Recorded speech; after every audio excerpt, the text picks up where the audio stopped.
पुण्यात्माओं, आपने भगवान सुना सुना था, जाना नहीं था। दास ने उस भगवान को जाना है।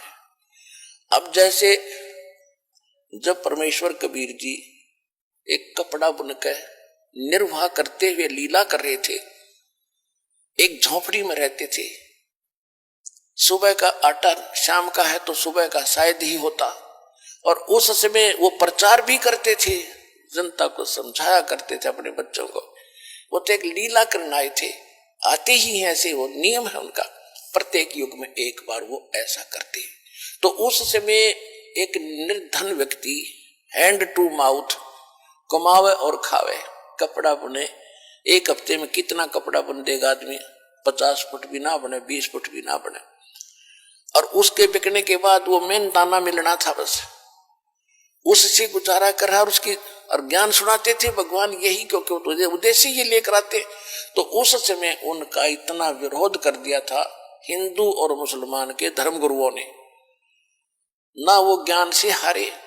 परमात्मा कबीर जी, उनके पास कख था ही नहीं, परमात्मा के ज्ञान के सामने वो टिक नहीं पाए। ऐसा सॉलिड प्रचार था परमात्मा का, ऐसा ज्ञान था। और ना मारने से मरे, तब उन्होंने एक ऐसी युक्ति लगाई, घटिया षड्यंत्र था कि कबीर एक निर्धन व्यक्ति है, इसके नाम से झूठी चिट्ठियां डाल दो। किनके पास? उन महामंडलेश्वरों के पास, जिनके सैकड़ों शिष्य उनके आश्रमों में रहते। उस समय सबको चिट्ठी डाल दी कि कबीर नाम का एक सेठ, कबीर पुत्र नीरू, काशी शहर, और 3 दिन का भंडारा करेगा, भोज देगा 3 दिन का। और उसमें क्या क्या देगा? एक दोहर देगा, एक सोने की मोहर देगा। सोने की मोहर मीन यानी 10 ग्राम सोना, और एक दोहर, दोहर उस समय सबसे कीमती एक साल टाइप होता था। दोहर सर्दियों मॉडर्न की बहुत बढ़िया चादर होती थी, सेठ लोग रखते थे उसको, आम आदमी दोहर प्रयोग नहीं कर पाता था। तो एक दोहर देगा दक्षिणा में, एक मोहर देगा। कोई शुद्ध सूखा सीधा चाहेगा, सूखा सीधा भी मिलेगा। सूखा सीधा बोले चावल, खांड, आटा, नमक, ये इस तरह की दाल। एक आदमी का जो मांगे मुझे सूखा भी दे, सूखा भी ले जा। और ये तो देगा ही देगा, जितनी बार खाना खाओगे उतनी बार ही एक दोहर, एक मोहर देगा। तो ये लालची साधु संत ये लालची हो जाते कि घर से बाहर निकलने के बाद सब वस्तुएं चाहिए इनको। और जब उन ऋषि, उन मंडलेश्वरों को पता चला कि ऐसा दाव लगेगा, तो उन्होंने लूले लंगड़े सारे चेले ले लिए साथ में। अब चेलों को मिलेंगी खाने के बाद दोहर मिलेंगी, मोहर मिलेंगी, तो वो तो मेरी होंगी, तो प्रधानों का गुरु होते थे वह। तो इस करके सबको लटका लाए, लूंगे लूले लंगड़े को भी।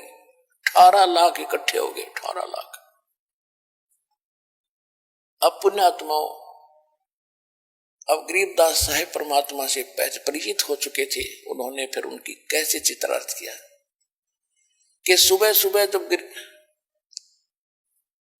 ये रविदास जी और परमेश्वर कबीर जी, रविदास जी चमार जाति से थे, कबीर साहब जुलाहा जाति, धानक जाति से मैं प्रसिद्ध थे, क्योंकि वैसे तो मालिक थे, संतों का कोई जाति नहीं होती, फिर भी उस समय विशेष छुआछात भेदभाव था। वो दोनों ज्यादा निकट रहते थे।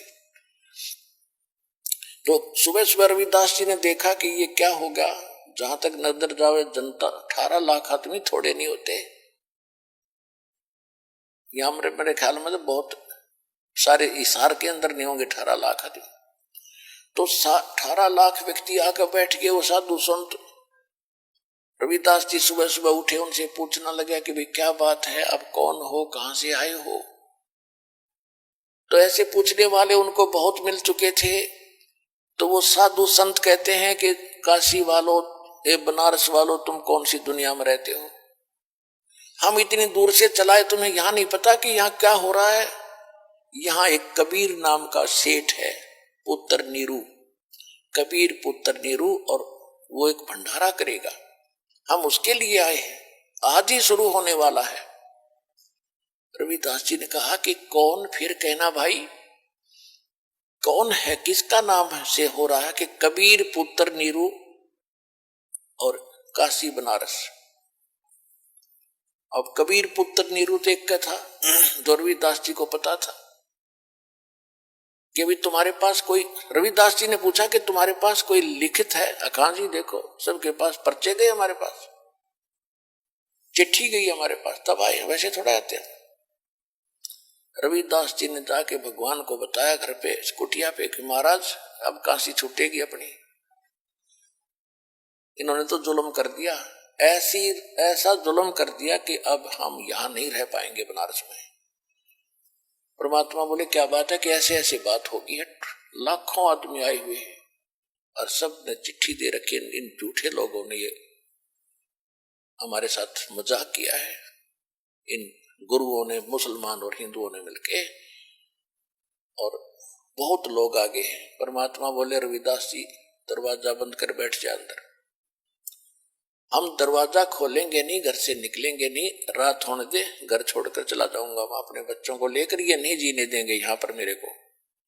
रविदास जी को तो वहां बैठा लिया अपने साथ और परमात्मा पहुंच गए सतलोक में। संदेश कर दिया वहां से कि तैयार करो, सतलोक से 9 लाख बैलों, पहले बैलों से यातायात होती थी क्योंकि रास्ते नहीं थे, ना बैल गाड़ी चला करती थी, बैल आगे पीछे चलते थे एक दूसरे का रास्ता बांधकर, और बैलों के ऊपर जैसे गधों के ऊपर थैले रखते हैं, ऐसे बैलों के ऊपर कमर पे थैले रख के उसमें ये बंजारे यानी व्यापारी लोग व्यापार किया करते थे। उसमें किसी में जैसे 100 बैल है, 100 बैलों में मनमाने एक मन वजन 1.5 मन तो डाल ही देते थे। तो कोई शक्कर डाल रहा है, कोई चावल ले रहा है, तो ऐसे लाते थे पहले। इनको बंजारे बोलते थे, बंजारे यानी जो बनज करते हैं, जो सौदागर होते हैं, उनको उसमें बंजारा कहते थे। और बंजारों के लिए साधन ये बैल ही होते थे, बैलों के ऊपर सामान रख कर आते जाते थे। जिस कारण से परमात्मा ने एक बंजारे का रूप बनाया, केशव नाम रख लिया, और सतलोक में गए। आदेश पहले दे दिया था कि सामान बना बनाया बैलों के ऊपर, बैल उन जीवात्माओं को आदेश दिया। अब यहां आप देखते हो कि परमात्मा का सारा ही उसका लोक है, और वहां जाके भगवान ने 9 लाख बैलों पर बड़ा बड़ा सामान रखा, और उसमें 10-20 हजार वो खाना खिलाने वाले सेवादार भी ऊपर से ही आए, बंजारे बनके। और काशी में आगे 1 सेकंड में, 1 पलक में, गरीबदास जी ने लिखा है 1 पलक इतनी होती है, सतलोक से नीचे उतर गए सारे के सारे, और इतनी दूर से फिर चलते हुए आ रहे।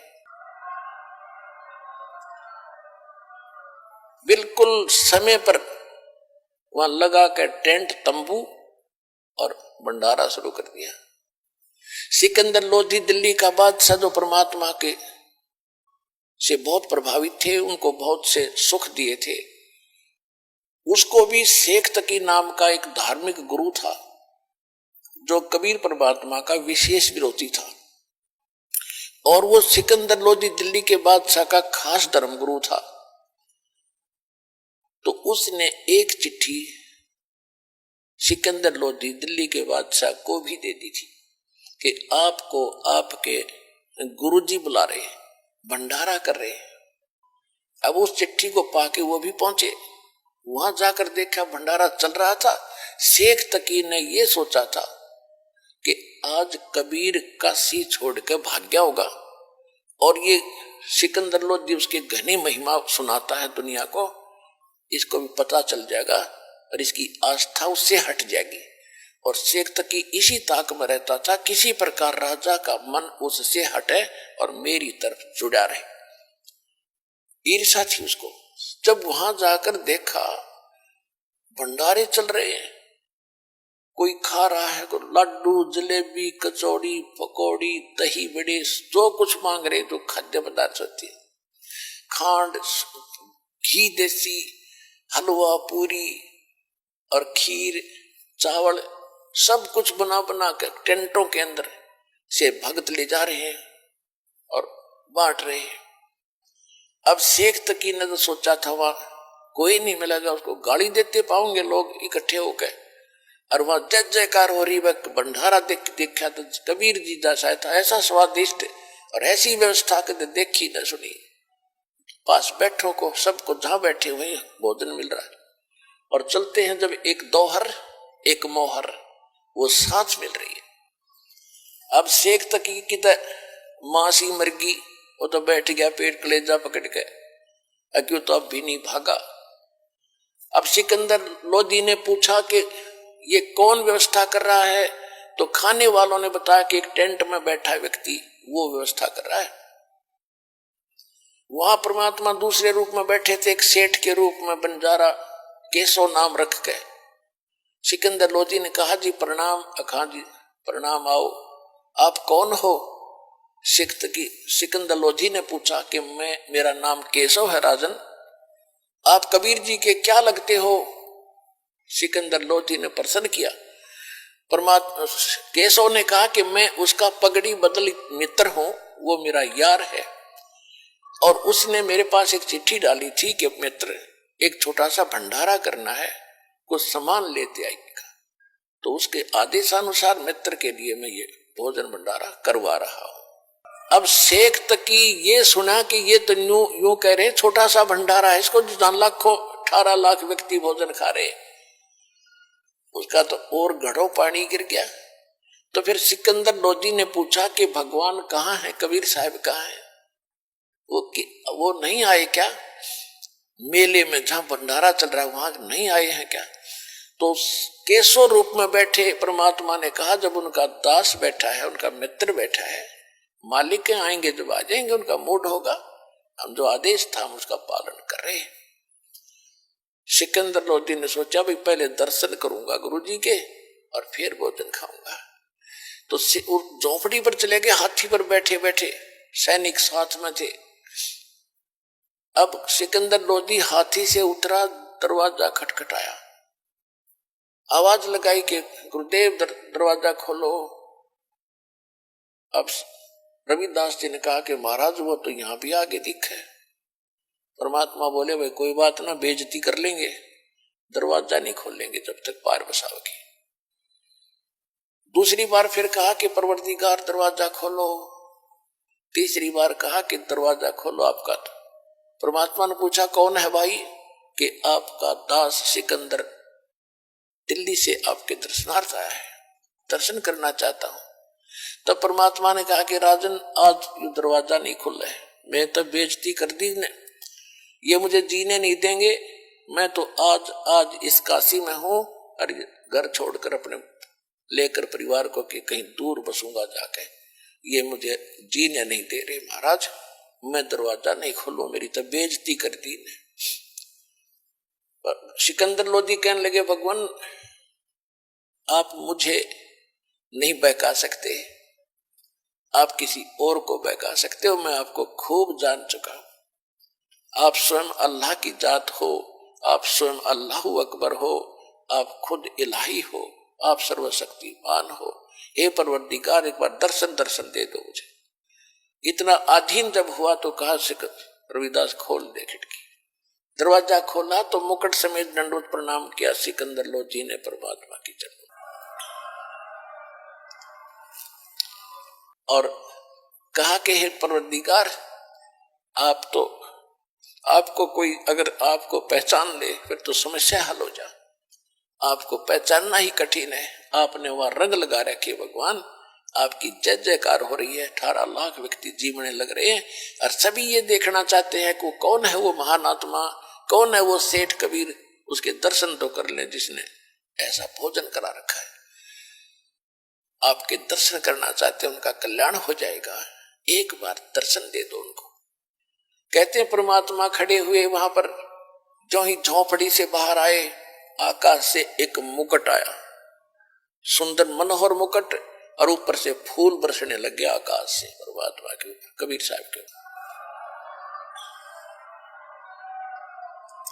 सिकंदर लोधी ने हाथी पर बैठाया परमात्मा को, और साथ में रविदास जी को, रविदास जी चमर कर रहे थे परमात्मा कबीर जी के ऊपर, ये सफेद सफेद ये पूछ सी होती, इसको चमर बोलते हैं। तो सिकंदर लोधी ने प्रार्थना करके दिया कि भगवान हे भक्त मुझे भी सेवा दे दो, आप तो रोज ही सेवा करते हो।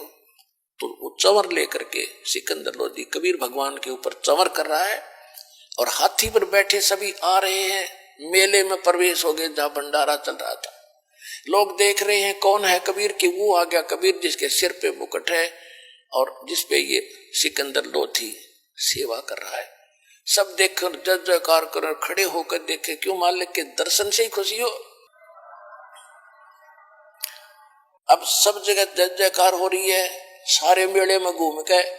फिर एक तंबू में से जहां दूसरे रूप में मालिक बैठे थे केशव रूप में, वहां से एक सेवादार गया और हाथी पर बैठे भगवान से प्रार्थना की कि हे परवरदिगार आपको आपका मित्र केशव याद कर रहा है। तो उससे हाथी से उतरकर सिकंदर लोधी और भगवान और रविदास जी तीनों उस टेंट में आ गए जहां पर वो केशव बैठे थे। देखते ही देखते टेंट में जब गेट में प्रवेश किया था, लंबा चौड़ा टेंट था, उसमें एक तख्त अपने आप आकर लग गया। उसके ऊपर जैसे आप इन फिल्मों में देखते हो ना, टीवी में अपने आप ऐसे बन जाते एक सेकंड में, ऐसे ओरिजिनल तख्त उसके ऊपर गद्दे बिछ के, उसके ऊपर बहुत सुंदर चद्दर आगे, उसके चारों तरफ हीरे और पन्ने जवाहरात ऐसे जड़े गए चमक रहे। और केशव ने खड़ा होकर कहा कि महाराज विराजो। उस तख्त पर भगवान बैठ के बीच में और टेंट को खोल दिया। टेंट को साइड से ऊंचा कर दिया, ऊपर ऊपर रह गया। और फिर 4 पहर तक, 8 पहर तक, 24 घंटे तक केशव प्रसन्न कर रहा है और कबीर जी उत्तर दे रहे हैं। यानी 24 घंटे परमात्मा ने सत्संग सुनाया। जो भक्त आत्मा, जो दूर दूर से साधु संत आए थे, भक्त आए थे, और मोहन भोजन खिलाया 3 दिन तक, और 24 घंटे लास्ट में सत्संग सुनाया। तो मालिक के सत्संग को सुनकर लाखों की संख्या में परमात्मा के शिष्य बने। तो परमात्मा ने एक तीर में कई शिकार करे। एक तो उनकी फड़क निकाल दी जो भगवान के पीछे पड़ रहे थे। उधर से वो जो जैसे पुण्यात्माओं आप हो, आपके और भाई बहन हैं, कोई जगन्नाथ पर जाते हैं, कोई अमरनाथ पर जाते हैं, कोई राधा स्वामी पर जाते हैं, कोई धन सतगुरु का जाते हैं, कोई निरंकारी के, या कोई वैसे मंदिर माताओं की पूजा करे। ये सब भक्ति के लिए, भगवान के लिए तो भटक रहे हैं। और उस समय जो घर त्याग के आश्रमों में रह रहे थे, वो भी तो उसके प्यारी आत्मा थी भगवान की, वो भगवान के लिए तो भटक रहे थे। 3 दिन अपने बच्चों को वो भोजन खिलाया और उनके 10-10, 20-20, 50-50 वर्ष के वो सोना चांदी 2 दे दी। 2 न जाते बेची होंगी, कि ये खा पी लेंगे भूखे मराण इस गंदे लोक में। इन पार तो जब होना है, जब कलयुग का यो समय आना है, तब तक भी उनको राहत देंगे, दोबारा पहला नाम देंगे, उनको चार्ज करके चलेंगे। तो भगवान आपके लिए कैसे भटक रहे हैं। तो अब जब वो 18 लाख व्यक्तियों को प्रसंग जो दास आपको आज क्लियर करना चाहता है, यदि तुम सभी उसके लिए तड़फोगे, भक्ति करोगे, जब 18 लाख आदमी, काशी में तो मेरे ख्याल में आधा भारत 18 लाख को नहीं खिला सकता था उस समय, एक दिन में एट ए टाइम। और जब सतलोक से उनके लिए भेज दिया, तो यह 7 अरब हैं, 8 अरब हैं हिंदुस्तान, पूरे संसार की आबादी, उनको खिलाते उसने क्या देर लगेगी अगर आप भक्ति करोगे। तो ये वो भगवान है।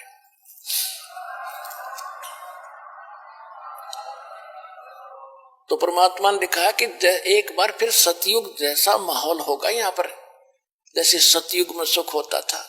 तो वो आएगा कहां से? आपकी भक्ति के कारण आपको भगवान सतलोक से भेजेगा। और यह सारे ठाठ करेगा, कोई चिंता, कोई टेंशन उस भगत को नहीं रहेगी जो सच्चे दिल से भगवान की भक्ति करेगा। कबीर साहब की यह सत भक्ति। ये दास जो ये वचन बोल रहा है, ये किसी डूम भाट के गीत नहीं है, ये भगवान की बताई बातें हैं। और अभी आपको इतना लाभ नहीं मिल रहा, इसका कारण ये है कि अभी आप इतने दृढ़ नहीं हुए हो और इतनी भक्ति नहीं कर पाते हो जितनी मालिक चाहते हैं, क्योंकि सबसे पहले मर्यादा। आप यहां से जाते हो, गांव में, घर में कोई ना कोई समस्या ऐसी काल पैदा करवा देता है, आपका नाम खंड हो जाता है। और परमात्मा कहते हैं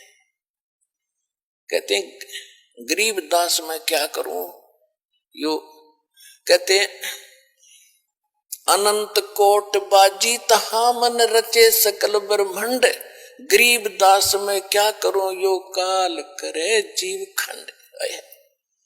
परमात्मा गरीबदास महाराज जी को, उस प्यारी आत्मा को बता रहे हैं कि गरीबदास जी को बता रहे हैं कि मैं इतना समर्थ हूं, मैंने सारे ब्रह्मांड रच रखे।